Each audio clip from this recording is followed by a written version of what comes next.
नमस्कार फ्रेंड्स, आस आज शुणा गोपाल भांडर चतुर कहानी एवं जड़े वृद्ध लोक केमिति राजा एक शत स्वर्ण मुद्रा पाइले। आसतु आमे शुणा। राज्य जड़े गरीब वृद्ध लोक रोला। से वृद्ध लोकटीर तीनोटी झील थिले। झील मानकर विवाह करने लगी वृद्ध लोकटीर बहु अर्थ आवश्यक पड़ा। वृद्ध लोकटी तेणु बहुत विचलित थिला। दिने से राज्यर राजा राज्य जणाइले जे शीत राति तांको घर सामने थिबा पोखरीर जो व्यक्ति गोटे राति पानी भितर रही पारिबो से तांको 100 स्वर्ण मुद्रा दान करिवे। वृद्ध लोकटी ए कथा शुणिया मात्रे राजा घर को गले और राजा करिथिबा घोषणा को स्वीकार करी पानी भीतर को प्रवेश कले। राति जाक पानी रे रही सकाळु राजप्रसाद को आसी निजर प्राप्य मागिले। राजा कहिले, तमे एते शीत राति रे पानी रे गोटे राति केमिति कटाइल?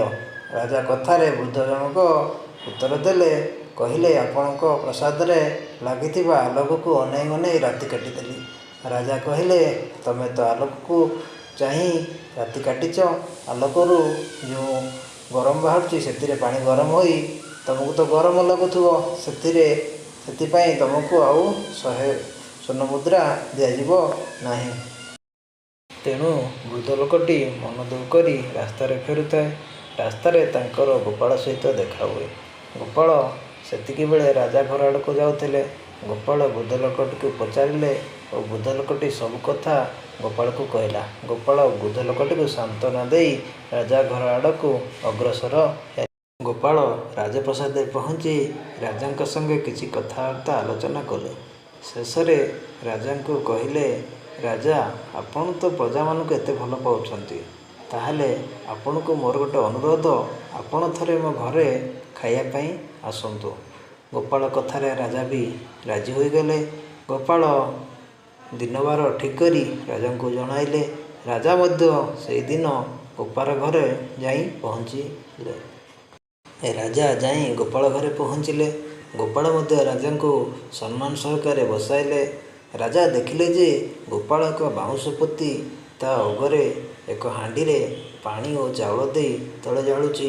गोपाल को राजा पचारिले, गोपाल यह कौन पाई करिछ?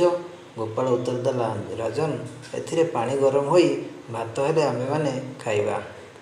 गोपाल कथा शुणी राजा हसिले और कहिले, अरे गोपाल एथिरे केमिति पानी गरम हेबो और भात हेबो, केतेबेले आमे खाइबा? गोपाल उत्तर देला, जदि आपणक घरे जलुथिबा आलुरे आपणक पोखरी पानी गरम होई पारुची, ताहले मोर काई हेबोनी? गोपाल कथा शुणी राजा निजर भूल बुझीपारे और अनुताप मध्य कले। तापर दिन राजा लोक पठाई से वृद्ध जन को डकाइले। वृद्ध जन को राजा तांकर प्राप्य 100 स्वर्ण मुद्रा प्रदान कले। वृद्ध जनक ग्रहण करी गोपाल को बहुत कृतज्ञता जणाइले।